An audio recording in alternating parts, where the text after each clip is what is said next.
I've been wanting to do this for a while now. It's time to do something new and dive into the world of dramas and cover the great Godfather series. Because you know, you gotta leave the timelines, but take the cannolis. We're going through the mattresses with this. Not so fast, Josh, because I'm actually with an offer you can't refuse. Oh no! It's Dustin Ferguson, director of such film classics as Amityville Toy Box, Camp Blood 5. What are you... What's going on here? You've made fun of my movies for the last time, Josh. Well, I mean, I can't promise it's gonna be the last time. Ha! You think you know bad movies? Well, get ready, Josh, because I'm gonna give you 31 days of trickery all month of April. But there's only 30 days in April. Not this one, I've added an extra. It's like an evil leap year. I'm talking bottom IMDb 100. I'm talking Ooey the worst movies in cinematic history. Dustin, you can't do this. I'm seeing my whole schedule for April change as we speak. Man, how are you doing this? Man, I had some really great stuff planned for April. I was finally gonna do the Ring timeline. Forget about that. You always do. Today, we're starting out with my old pal Todd Sheets. Forget about The Godfather. Enjoy Zombie Bloodbath. No!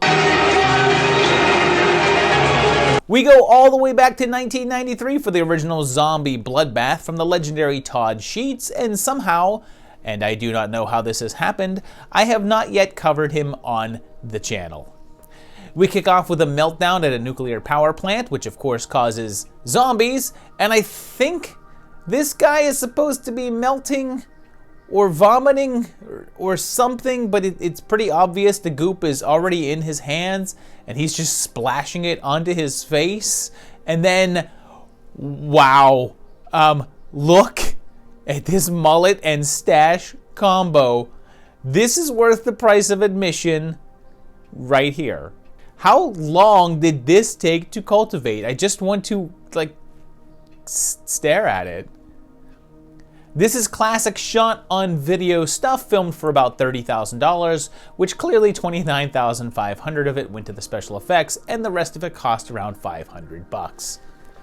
There's an assortment of plots like kids trapped in a mine, a girl gang turf war, and it's back. I'm sorry, I can't get past this. This is a look right here. I want to say that this whole thing could only exist within a very specific time frame, but I guarantee that there's a guy with this exact styling going on right now somewhere out there in the US. The zombies start appearing, creating a full-on invasion on the town, and a group of locals, including Mustache, and there's lots of scenes of the dead munching down on their victims, I guess really making sure to get their $29,500 worth. Reportedly, Sheets got over 700 locals to volunteer to be zombies in this, and our crew has to face down the zombies and, oh no! Mustache! No! Is that his jeans? Are they yanking out butt meat here? Why are you killing the best character in the worst way? I hate you now, movie. Our core group heads into the military base and this lady just straight up Tom Janes it. It turns out that the government facility was built on an Indian burial ground because I guess nuclear leak wasn't enough of a plot point. And then I'm going to assume that another big portion of that $30,000 went to licensing SOD for the music here. I would like to nominate these zombies as the most ineffective ever, since it seems like they just can never get their hands on the main characters. Like this girl survives this. She gets away. And then in this stellar moment, these guys are just chilling here, and then somehow all of these zombies just appear around them. Like, did they not see them coming? But guess what? Yup, everyone gets away. But then, oh no again! Mustache is a zombie now. Insult to injury. The Dead finally start claiming some victims and give this film some credit, as opposed to a bunch of low-budget zombie flicks. This one has these guys everywhere. The screen is just full of zombies, non-stop, which I guess makes it lucky for our mains that they're so inept at catching people. It ends with the zombies spreading into the main city area, and then there's like 10 minutes of credits, mostly to list all the people that played the dead folk. There's no date, so I guess 93 works. Sheets followed that up 2 years later with 1995's Zombie Bloodbath 2, Rage of the Undead, which kicks off in 1945 in Kansas. And there's a cult, and the leader's magic, and the members are cannibals, and they turn a guy into some sort of scarecrow. What the heck? It cuts to present day, so presumably 95, and a couple of guys escape jail, and a bunch of folk break down out in the countryside. They're still in Kansas, and there's no mention of massive zombie invasion, so it's presumed that we're now in a different continuity than the first one, and the convicts take the crew hostage. But then, the best part of being in a new continuity is that Mustache is back alive!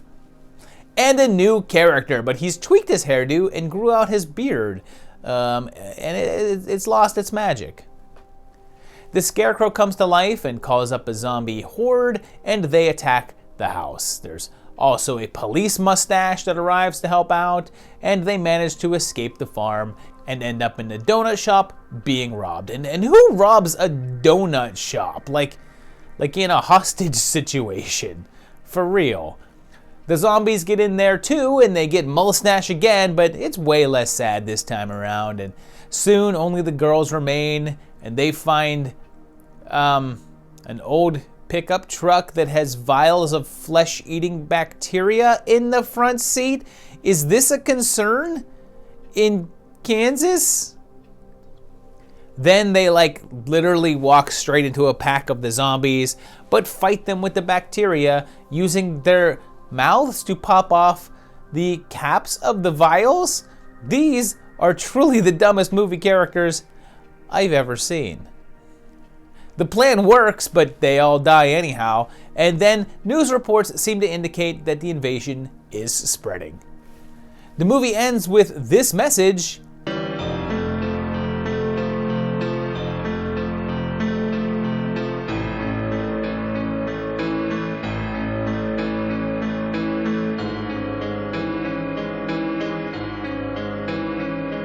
I'm with you, man, but I did not get that from this movie. Again, no year, so 95 it is.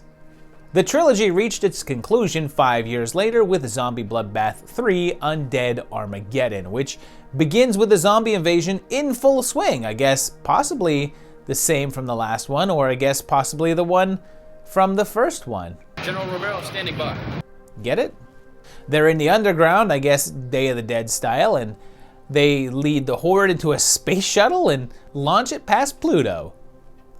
We find out the zombies here are created as a way to win wars, but they just got out of hand, but they end up going through some wormhole and back in time. A bunch of students are in detention in, I guess, a bookstore? We get a collection of characters that are about 100 times more annoying than the previous entries, and it's like they just watched Breakfast Club and modeled all the characters after more grating versions of those guys, and then basically took that plot, but they find this space shuttle that's totally real and not just a big cardboard cutout or anything, and go in.